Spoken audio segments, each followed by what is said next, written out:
ہر مسلمان پر قرآن مجید کے 5 حقوق حسب استعداد و توفیق عائد ہوتے ہیں۔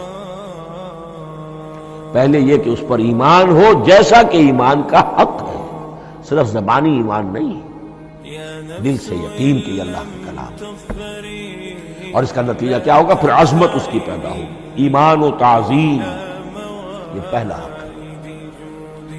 تلاوت و ترتیل، اس کو پڑھے جیسے کہ پڑھنے کا حق ہے،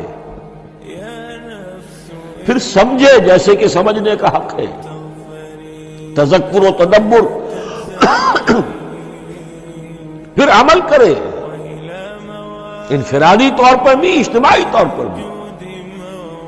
انفرادی طور پر جو آپ کی زندگی کے معاملات ہیں وہ آپ قرآن کے مطابق طے کریں، قومی سطح پر حکومت اور ریاست اور قانون اور سیاست اس کے سارے تقاضے قرآن کے مطابق ہوئے، اور آخری یہ کہ اس قرآن کو پہنچائیں اور عام کریں، جس کے لیے حضور نے اس حد تک اس میں عمومیت کر دی ہے کہ بلغوا انی ولو آیۃ، پہنچاؤ میری جانب سے خواہ ایک ہی آیت پہنچاؤ، میرا کوئی امتی اس سعادت سے بالکل محروم نہ رہ جائے۔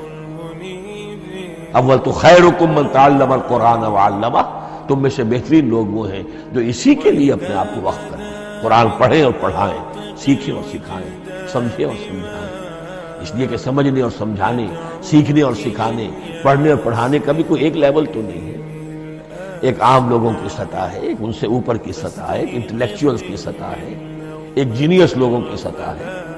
ان تمام سطحوں پر قرآن کو سمجھانے کے لیے، پہنچانے کے لیے خود بھی تو اوپر اٹھنا پڑے گا، خود اسے سیکھنا پڑے گا، خود اس کی گہرائی میں غوطہ زنی کرنی پڑے گی، اور یہ ایک لائف لانگ پروسیس ہے۔ یہ کوئی پارٹ ٹائم جاب نہیں ہے، یہ کوئی صرف پیس ٹائم نہیں ہے، یہ کوئی ہابی نہیں ہے۔ ہمہ وقت ہمہ تن خیرکم من تعلم القرآن وعلمہ۔